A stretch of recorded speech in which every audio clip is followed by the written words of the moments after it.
ഇപ്പോൾ social media നോക്കിക്കഴിഞ്ഞാൽ നവ്യനാറിനെ എടുത്തുണ്ടെങ്കിൽ എല്ലാവരും ട്രോൾ ചെയ്യാണ് ചെയ്യുന്നത്. അതിന് മെയിൻ കാരണം എന്ന് പറഞ്ഞാൽ ലേറ്റസ്റ്റ് ആയിട്ടുണ്ടെങ്കിൽ ഒരു പോസ്റ്റ് ഇട്ടിട്ടുണ്ടായിരുന്നു. അത് കാരണമാണ് മെയിനായിട്ട് ഇത്രയും പ്രശ്നമായത്. ഇപ്പോൾ നമ്മൾ നോക്കിക്കഴിഞ്ഞാൽ CJPയുടെ സമരം ഉണ്ടെങ്കിൽ ഡൽഹിയിൽ നടന്നിട്ടുണ്ടായിരുന്നു. അതിനെ തുടർന്നുണ്ടെങ്കിൽ സ്റ്റേറ്റുകളിലെ പല ഭാഗത്തുണ്ടെങ്കിൽ അതിനെ സപ്പോർട്ട് ചെയ്ത് ഒരുപാട് പേരുണ്ടെങ്കിൽ പ്രതിഷേധവും കാര്യങ്ങളൊക്കെ നടത്തിയിട്ടുണ്ടായിരുന്നു. അങ്ങനെ ഇരിക്കുന്ന സമയത്താണ് മുംബൈയിലുണ്ടെങ്കിൽ ഒരു പെൺകുട്ടി ഉണ്ടെങ്കിൽ പോയിക്കൊണ്ടിരുന്നതുണ്ടെങ്കിൽ പോലീസ് വാന് മുമ്പിൽ ചാടുകയും അതിന് മുമ്പിൽ നിന്ന് ഭയങ്കരമായിട്ട് സമരവിളിയും കാര്യങ്ങളൊക്കെ ആയിരുന്നു.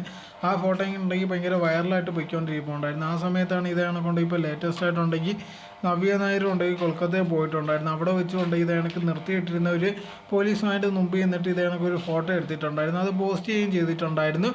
ഇത് കണ്ടതിന് ശേഷം കൂടെ ഒരുപാട് പേര് വന്നിട്ട് ഇവരെന്തിനാ ഇങ്ങനെ കാണിക്കുന്ന, ബാക്കിയുള്ളവർ ചെയ്തതിൻ്റെ ക്രെഡിറ്റൊക്കെ അടിച്ചെടുക്കാനുള്ള പരിപാടിയാണോ, ഇങ്ങനെയൊക്കെയാണോ ചെയ്യുന്നത്, ഇവരിൽ നിന്ന് ഇങ്ങനത്തെ ഉള്ള കാര്യങ്ങളൊന്നും വിചാരിച്ചില്ല.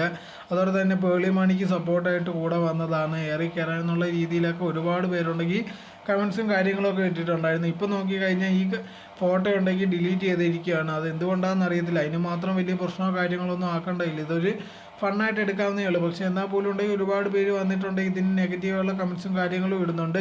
ഇനി അതുകൊണ്ടാണോ ഈ പോസ്റ്റ് ഡിലീറ്റ് ചെയ്തതെന്ന് അറിയത്തില്ല. എന്തായാലും ഇനി പ്രത്യേകിച്ച് മറുപടിയോ കാര്യങ്ങളൊന്നും നവ്യ ഇതുവരെ പറഞ്ഞിട്ടില്ല.